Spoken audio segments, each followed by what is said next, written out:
विदेश जाते हैं तो भारत को लेकर सच बोलते हैं। अब उन्होंने चीन और पाकिस्तान की तारीफ की है और भारत को कहा है कि मतलब विकसित देश नहीं है। मुझको लगता है कि जो विदेशी मानसिकता है वो उनमें अभी वापस नहीं हुई है और पारंपरिक जो उनका गुण है वो आज प्रकट हो रहा है।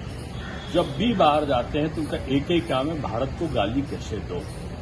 उनको अटल जी ऐसे लोगों से सीख लेनी चाहिए कि विदेश में जाकर विपक्षी होते हुए भी देश की तारीफ कैसे करते हैं। उनको आज दुनिया में, अमेरिका में जाके ये कहते हुए कि दुनिया में सबसे ज्यादा बेरोजगारी भारत में, सबसे ज्यादा जो है जो वहां पर विनिर्माण नहीं हो रहा है वो भारत में, उनको ये नहीं पता है भारत इस समय तेजस ऐसा विमान बना रहा है। जो अमेरिकन पिस्टल आती थी वो भारत बना रहा है।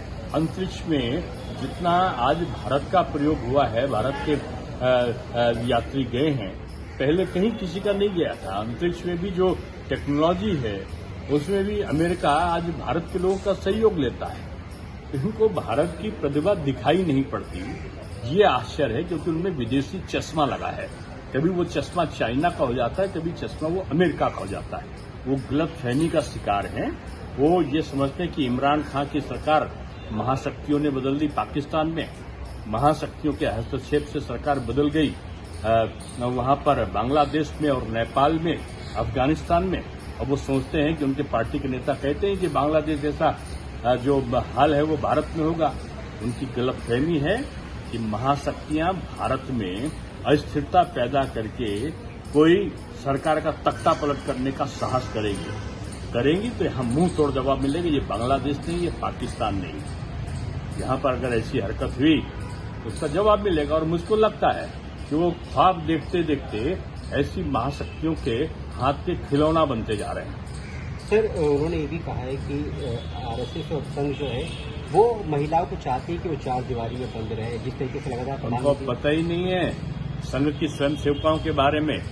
वो आके हमारे राष्ट्र स्वयं सेवका समूह के कार्यकर्तियों के बारे में देखें, वो दुर्गा वाहिनी के बारे में देखें।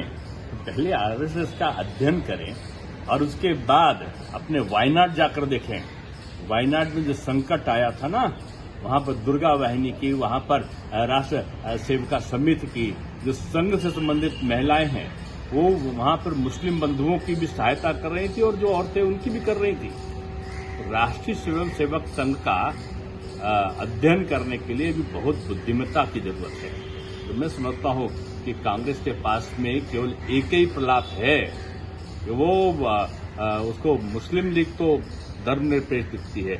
आरएसएस पर वार कहां से किया जाए, भारत में किया जाए या विदेशों में किया जाए, उसका कोई अवसर ये राहुल गांधी जी छोड़ते नहीं। मैं समझता हूं कि वो जितना कहेंगे उतना संघ मजबूत होगा।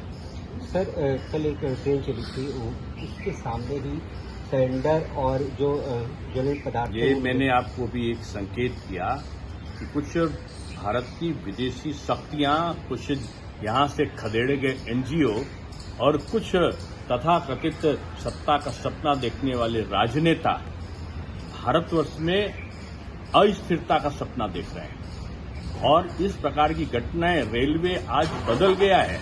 वंदे मातरम ट्रेन आज उनकी आंखों का कांटा बन गई है और वो जगह जगह से इस प्रकार का प्रचार करके रेलवे को टारगेट नहीं कर रहे हैं, वो यहां के लोगों की जनहानि करके दिखाना चाहते हैं कि यहां पर सब कुछ बिगड़ गया है। ऐसे तत्व निश्चित रूप में दंड के पात्र बनेंगे और ये मोदी जी का युग है। अपराधी कहीं भी हो, चाहे वो आतंकी हो या कोई और हो, बचने वाला नहीं है। एक आखिरी सवाल ये सर कि सूरत में जिस तरीके से गणेश भंडार से पथराव हुआ, उसके बाद जो गृह मंत्री हैं खुद वहाँ गए और उन्होंने आरती की, इस तरीके का आरती क्यों, जब गणेश पूजा होती है या दुर्गा पूजा होता है तो पथराव चलते, ताजिया में तो ऐसा नहीं होता। अब कुछ ऐसे सिलसिले लोग हैं जिनको धर्मांधता में दूसरे धर्म का सम्मान करने की जो उनकी प्रवृत्ति होनी चाहिए वो नहीं दिखाई पड़ती। ये असामाजिक तत्व होते हैं इस प्रकार की सोच वाले लोग, जो भी हो। मैं इसको धर्म से नहीं जोड़ता, फिर भी गुजरात सरकार है वो दंड देना बहुत अच्छा जानती है।